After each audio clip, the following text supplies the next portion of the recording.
سلام آقا.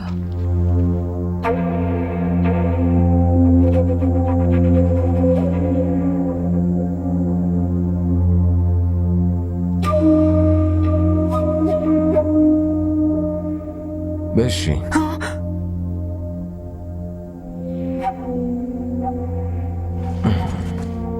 گفتم بشین. اونجا نه، اینجا بشین. گفتم اینجا بشین.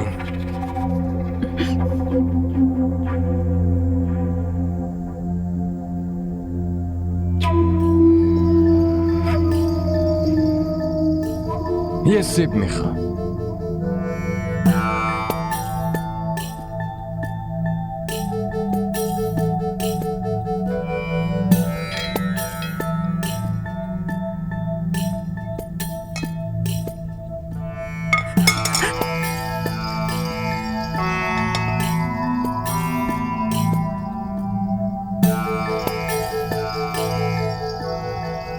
اینجوری نه، اینجوری قاچ کن. اینجوری نگاه کن. اینطوری قاچ کن. اینطوری.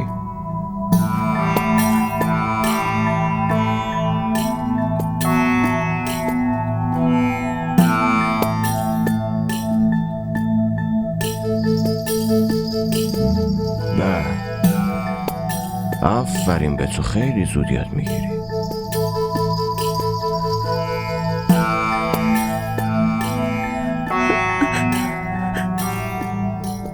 ساده به نظر میرسه، اما دختر فهمیده. میفهمی دارم به چی میگم. دیشب در رو باز نکردی نه؟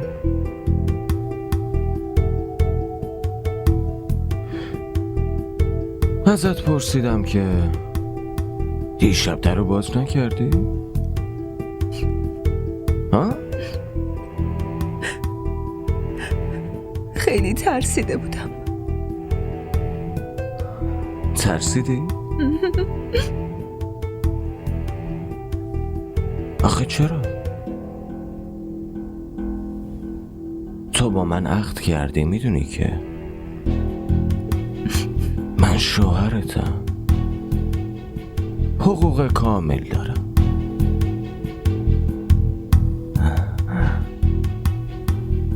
نباید با هم اینطوری باشی آخه. نه.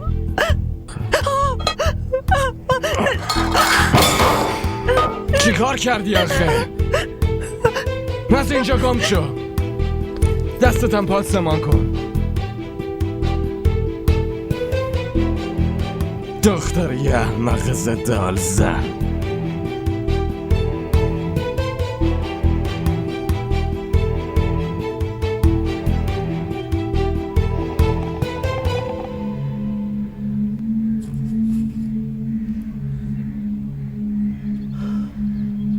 یالا سکینه، دست بذار و قسم بخور که دنبال دارو رفته بودی.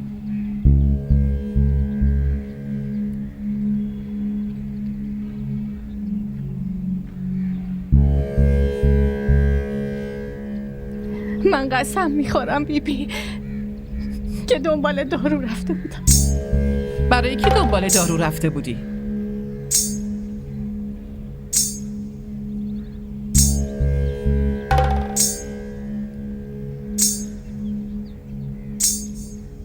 کی داشت میمرد که اون وقت شب مجبور شدی بری اتاق پسرم؟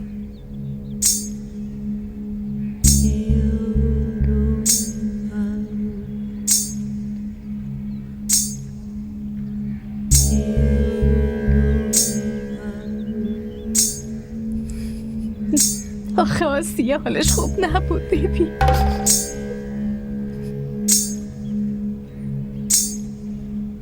برای آسیه نه، برای خواهر مبشر خان بگو. پسر من به خاطر عشق و محبتش به تو حتی از این دنیا رفت و تو برای اون پشیزی هم ارزش قائل نیستی.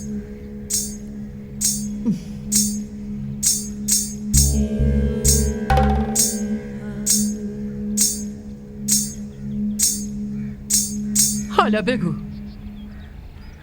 من باهات چی کار کنم؟ ها؟ خفم کنین یا زهر بدین یا هم هر جور تنبیهی که میگین من قبول دارم.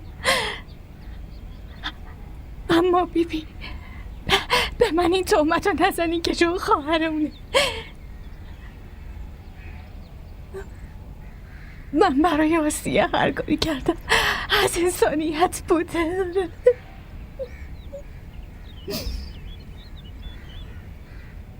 یعنی من تو رو با مبشر خان عقد نکنم؟ بچه ها تو من نگه میدارم، بزرگ شدن انتقام باباشونو میگیرن. اما نخیر، تو نمیتونی عقد کنی، عدت هم هنوز تموم نشده.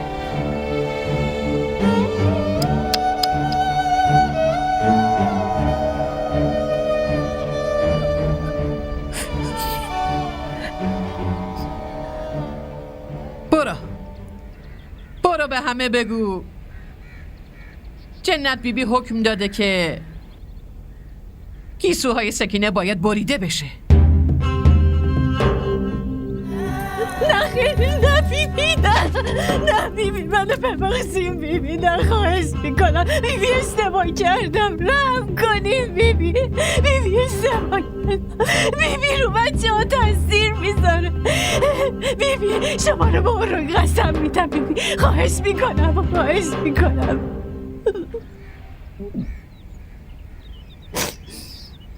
زلیخا، هرچی شما بگینمه.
آبجی سکینه، منو ببخشید. آبجی سکینه، منو ببخشین. آبجی سکینه، منو ببخشید.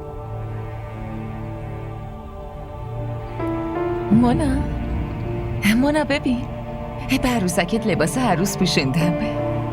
چقدر لباس عروسش خوشگله، نه؟ مگه نه؟ این عروسی میکنه. مونا اینو ببین، بیا دومات چقدر جذابه، مگه نه؟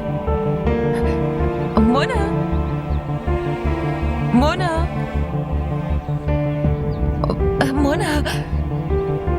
باید عروسی اینا رو بگیریم.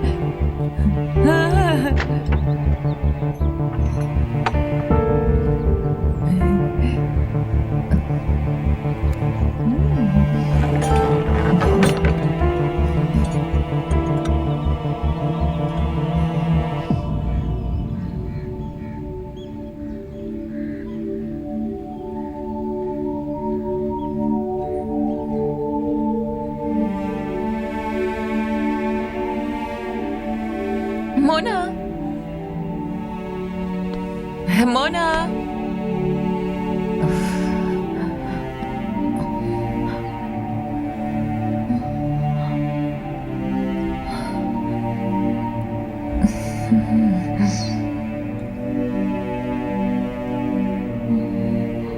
فریده، فریده جان،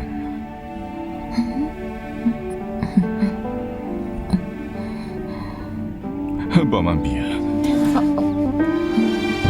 عروسی عروسک منست.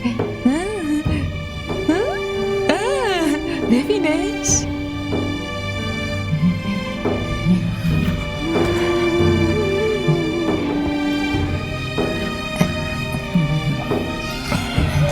عروس چقدر قشنگی. آره.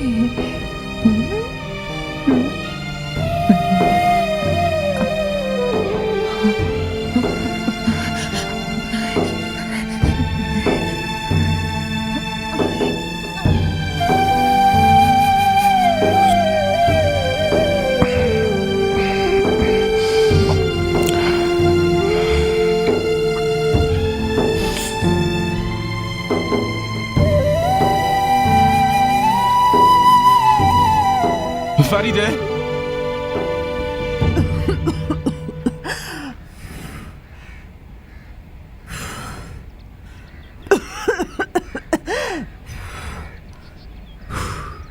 آسیه، مانا، مامان، زنده داشت. سلام. آسیه تو ندیدی که مونا کجاست؟ مامان رفته بود مدرسه دنبالش. هر دوتاشون هنوز خونه نیومدن. درو باز کن باشه. میخوام بیام داخل. میخوام خانواده شوهرتو ببینم. آسیه این مامان بزرگ و نوه که هستن اینا خیلی منو اذیت میکنن. خونه نمیان. من دنبال مونا رفتم مدرسهش اما اونجا هم نبود. مامانم نبود. درو باز کن دیگه. زنده داشت. داداش چطوره؟ داداشت خیلی عوض شده آسیه. همش منو دعوا میکنه. خیلی عصبانی میشه. آره آسیه زود باش دیگه. من خیلی گرسنم شده. چیزی برای خوردن داری؟ حداقل یه لیوان آب بهم بده. یکم آب میخوام. میرم برات آب بیارم. بمون. فریده چرا اومدی اینجا؟ من که بهت گفتم نیا. باید از اینجا بریم. پاشا زود باش. اینجوری نمیرم. مامان و مونا هم با خودم باید بیان. اون که اینجا نیست. نه آسیه رفته داخل برام آب بیاره. اینجوری خوب نیست. از خونه شوهرش همینطوری بریم. آره ممکنه ناراحت بشن. آخه من چطور به تو بفهمونم؟ پاشو بریم. نه خیر وایسا رفته آب بیاره. زنده داشت.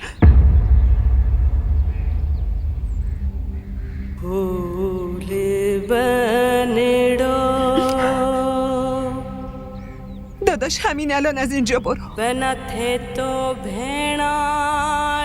من دیگه باید هیچ نسبتی ندارم. از اینجا برو.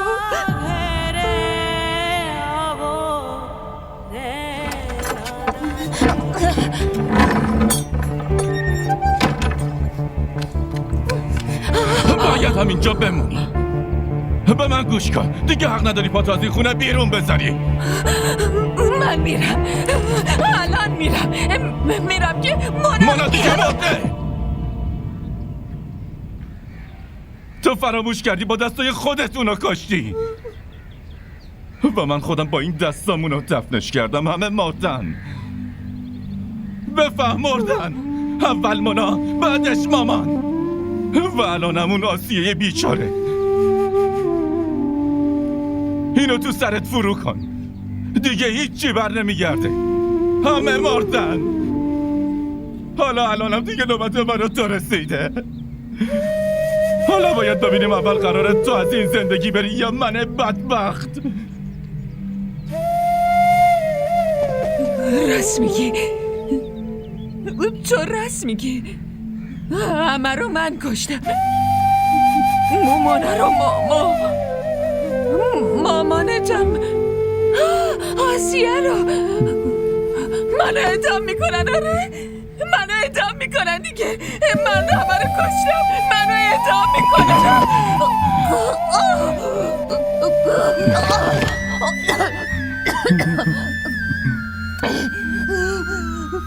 बनते तो भेणा जी ने प्यारा घेरे فریده باش. रे नदानी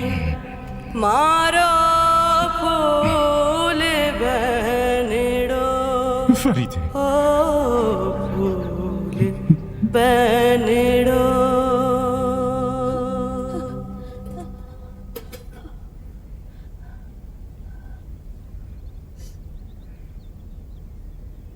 بیرون پشت در کی اومده بود؟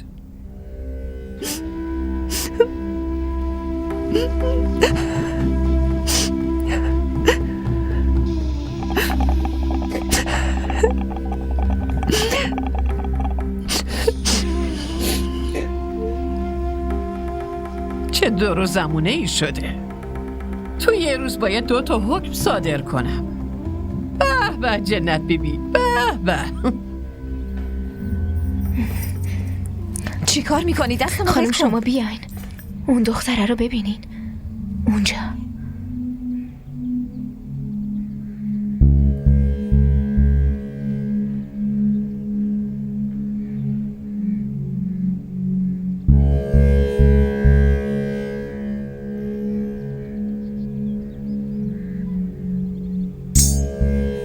اون کیه؟ اون کیه؟ اون سیبیلو؟ سرایدار جدیده.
دارم ازت میپرسم.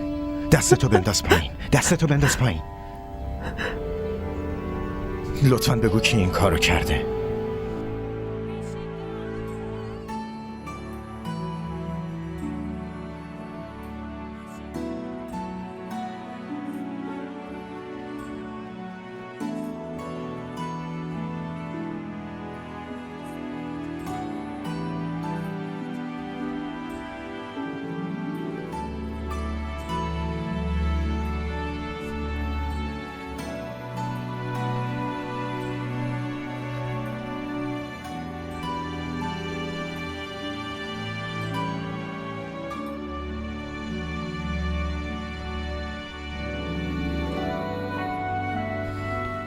شما چطور میتونین این کارو بکنین؟ چرا؟ من چی کار کردم؟ تو این خونه چه اتفاقی افتاده؟ چرا اون دختر اونجوریه؟ مسائل زنونه است. بذار بین زنا باشه. میذاشتم. اگه شما مسائل زنا رو بین زنا میذاشتین، این بیرون چه نمایشی رو انداختین؟ اینجا مردم هستن. شربت خنک بگم برات بیارن؟ این جواب سوال من نیست. صدای منم خیلی بلنده. منم با صدای بلند میتونم حرف بزنم، اما نمیزنم. بپرس چرا؟ چون حرف زدن با صدای بلند تأثیر حرفو کم میکنه. چجوری میتونین انقدر ظالم باشین بیبی؟ من ظلم کردم؟ تو نمیدونی اون چی کار کرده. اینجا برای خودش دوست پیدا کرده. برو سکینه رو ببین، گیساش بریده شده. من نمیتونم اینو باور کنم که شما مادر منین. منو مجبور نکنین که به قانون رو بزنم و بر علیهتون شکایت بکنم.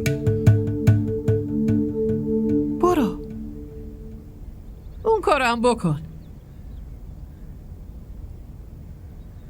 نه خیر، یه کاری کن. بیا اینجا، بیا اینجا، بشین. بشین.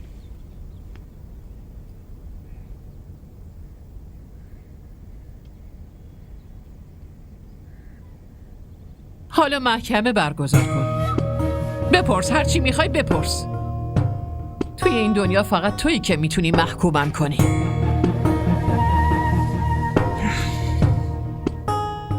این محکمه شما و این قدرتتون مبارک خودتون باشه.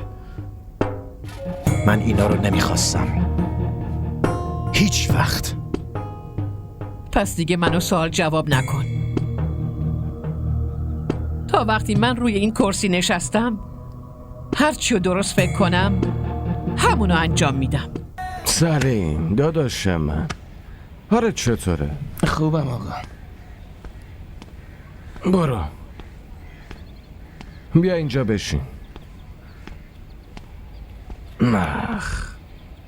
تو که حسابی گل کاشتی پسر. اگه اورانگ زنده بود میدونی بهمون چی میگو؟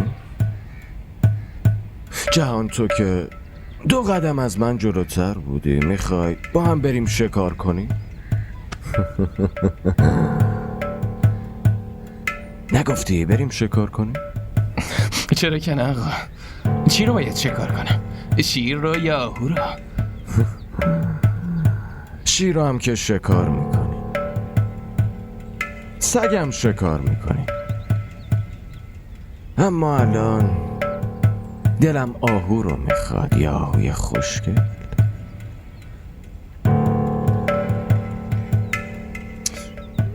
برو آماده شو واسه شکار آهو. چشم آقا.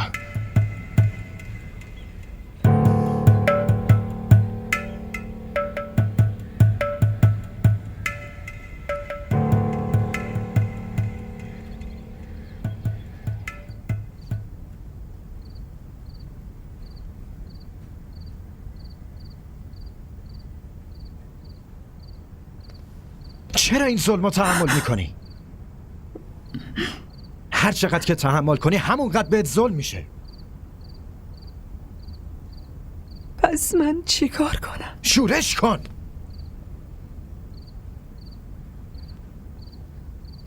و اگه واسه اونم تنبیه بشم اون وقت چی؟ دوباره شورش کن. همینطوری ادامه بده تا وقتی اون ظالما عقب نشینی کنن. قدرتمندا عقب نمیکشن آقا. این ضعیفان که باید عقب بکشن. تو چرا انقدر خودتو ضعیف فرض میکنی آسیه؟ من کنارت هستم.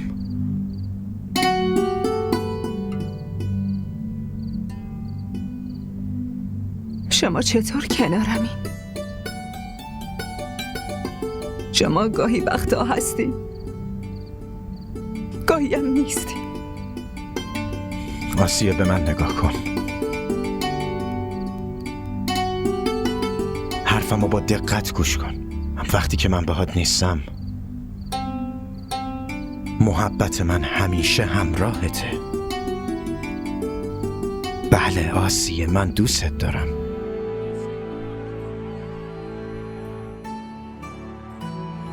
باید یه حقیقتی رو بهت بگم. من عاشقت شدم. خیلی دوستت دارم آسیه.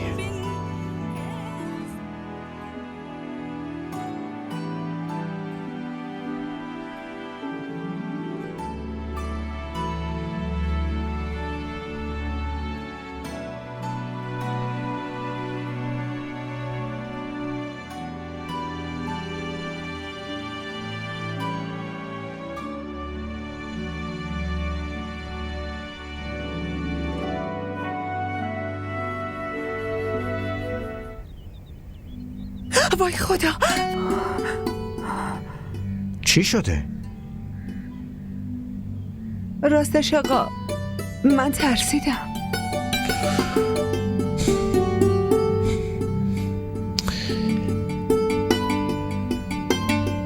تو از منم میترسی؟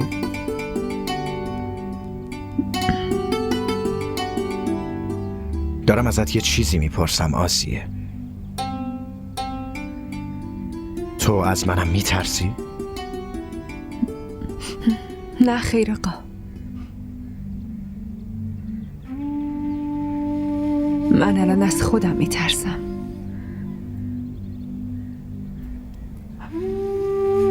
من مثل یه موجود نفرین شده هستم.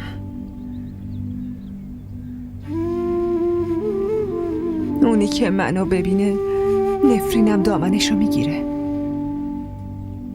مصیبت بهش نازل میشه. مگه وضعیت آبجی سکینه رو ندیدین؟ من نمیخوام نحسی من شما رو هم بگیره. نه خیر آقا، شما به من نگاه نکنین. خیلی تلاش میکنم که بهت نگاه نکنم، اما چی کار کنم؟ نمیتونم خودم رو کنترل کنم. دیگه کنترل خودم رو از دست دادم. من به سختی مانع خودم شدم. به این زندگی عادت کردم. برای من از این سخت‌ترش نکنین. هیچ میدونین که الان دیگه هیچ کار من از چشم بیبی پنهون نمیمونه. من همین جوری خوبم. میخوای همه عمرتو با بدبختی بگذرونی؟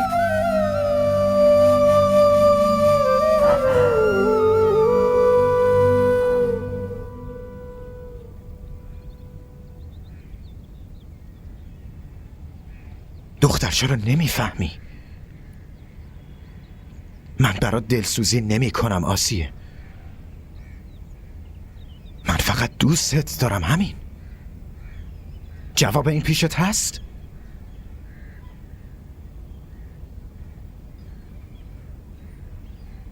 من با آقا جهانزیب عقد کردم.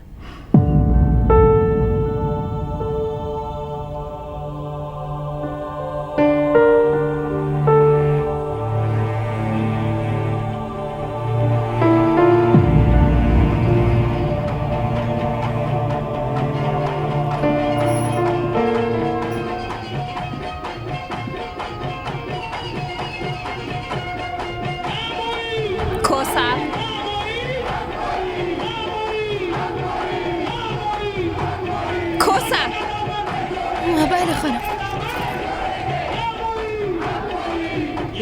بیرون چرا انقدر سر و صداست؟ سالگرد حضرت باباست. مردم زیارتگاه جشن میگیرن.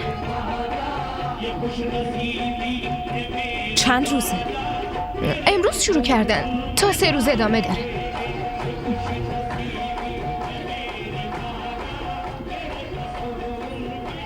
برو معلوم کن بیبی کدوم روز قراره زیارتگاه بره. چشم خانم. حرفمو کامل گوش کن. بله خانم. یه چیز دیگه رو هم معلوم کن.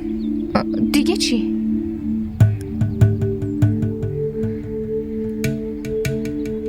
این که اونم زیارتگاه میاد یا نه؟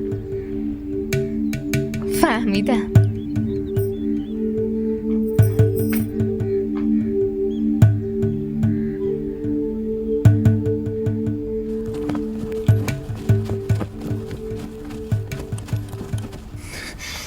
آقا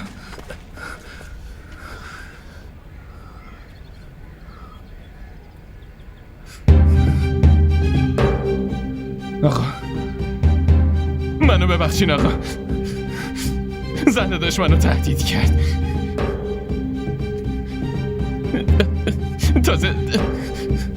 تازه به هم پولم دادن آقا که براش خبرچینی کنم.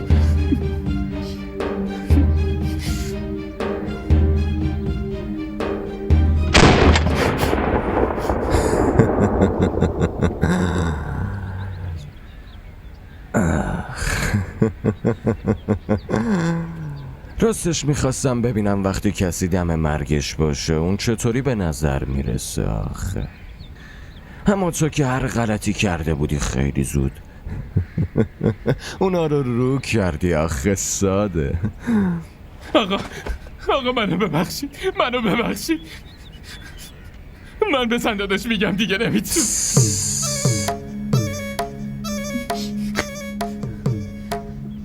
هر طوری که پیش میره بذار همون طوری هم پیش بره.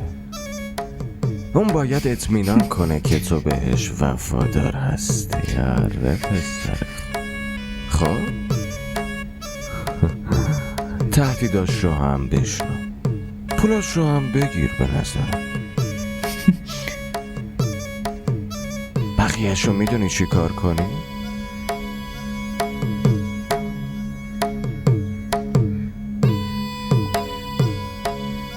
یالا پاشو.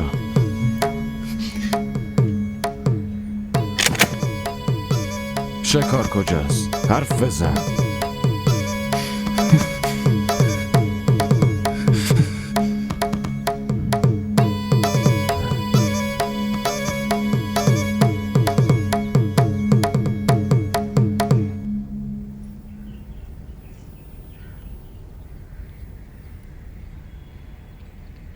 خب پسر، اون روز به نظر می اومد خیلی شجاعی. وقتی اون دختر گوشه ی حیاط نشسته بود چطور جرأت کردی بهش زل بزنی؟ منو ببخشید خانم، فکر کردم خدمتکاره. اگه تکرار کردم گردنمو بزنین. اونو بعداً میبینیم. ولی اینکه الان چه تنبیهی باید بشی و خودم بهت میگم. منو ببخشید خانم. حتما میبخشمت، ولی حالا چه عجله‌ایه؟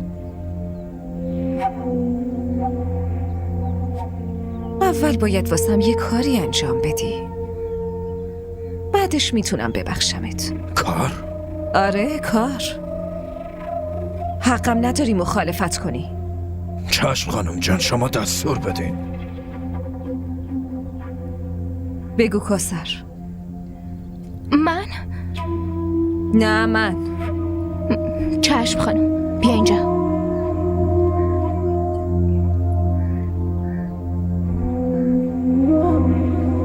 نه خانم جان نمیتونم، آقا منو میکشه. فعلا هیچکی خونه نیست. صورت تو هم که میپوشونی، هیچکی نمیتونه بشناستت. اگه این کارو انجام بدی میتونی این بارو قصر در بری. اگه آقا جهان موضوع دیروزو متوجه بشه پس نمیتونی قصر در بری.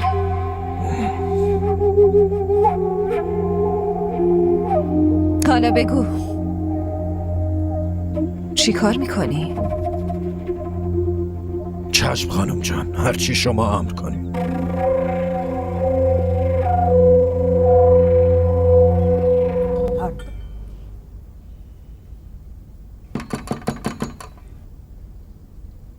سلام بیبی. علیک السلام. بشین جهان.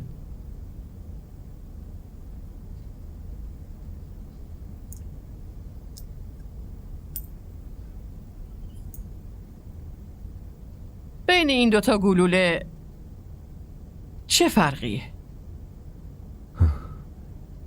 بیبی این استفاده شده، اما این یکی فکر نکنم. همین؟ اگه اورنگ می بود اونم همین جوابو میداد. واسه همین من از جوابت خوشحال نشدم. اورنگ بی فکر بود، اصلا پسر عاقلی نبود، واسه همین کشته شد. اما من میخوام تو از اورنگ جلوتر بزنی. مردم از اسلحت نه، از خودت بترسن.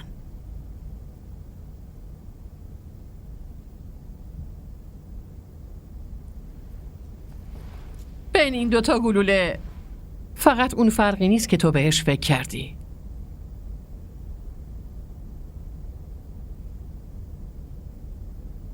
این اون گلوله‌ایه که توسطش مردم جونشون رو از دست میدن. اما این گلوله ترس رو تموم میکنه. این گلوله زمانی ارزش داره که حتما داخلی اسلحه باشه.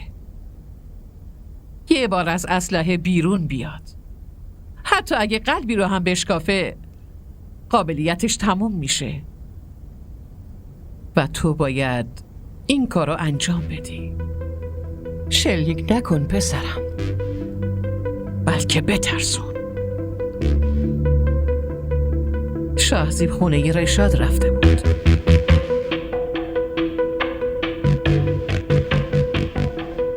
همون رشاد که بچه‌اش تحصیل کرده است؟ آره، همون رشاد.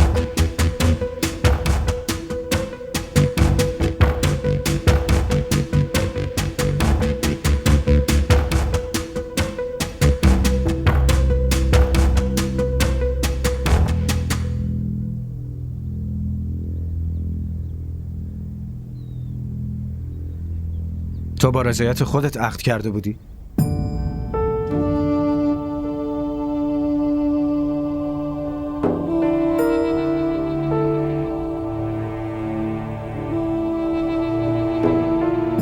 سوال سختی نپرسیدم که نتونی جوابشو بگی بهم.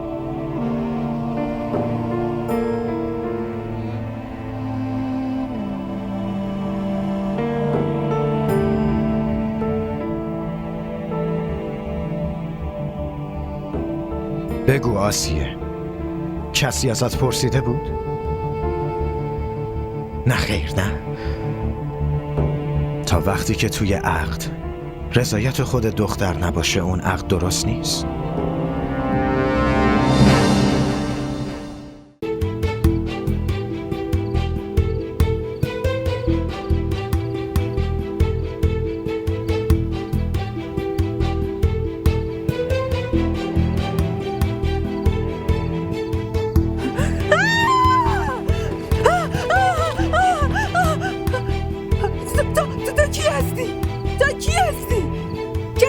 کسی اینجا نیست، خواهش میکنم، کسی نیست.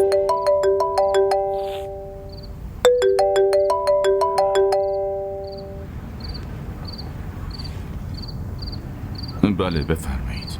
مبشر زلیخا. چی شده؟ چرا داری گریه میکنی؟ چی بهت بگم؟ توی خونه ظلم بزرگی داره میشه. آسیه رو مثل یه آدم بی کس و کار گیر آوردن. چی شده؟ آسیه حالش خوبه؟ تو کی هستی؟ مراقب، خواهش میکنم مراقب. بده تماس میکنم، خواهش میکنم بام کاری نداشته باشه، التماست میکنم، خواهش میکنم. چی بهت بگم؟ آبروش روی خطره. تو خونم هیچ کس نیست. نه آقا جهانیست، نه شاهزیب. میشنوید داره چطوری جیغ میزنه؟ بیچاره واسه کمک صدا میزنه، داره التماس میکنه، اما کسی کمکش نمیکنه. الان میام اونجا. نه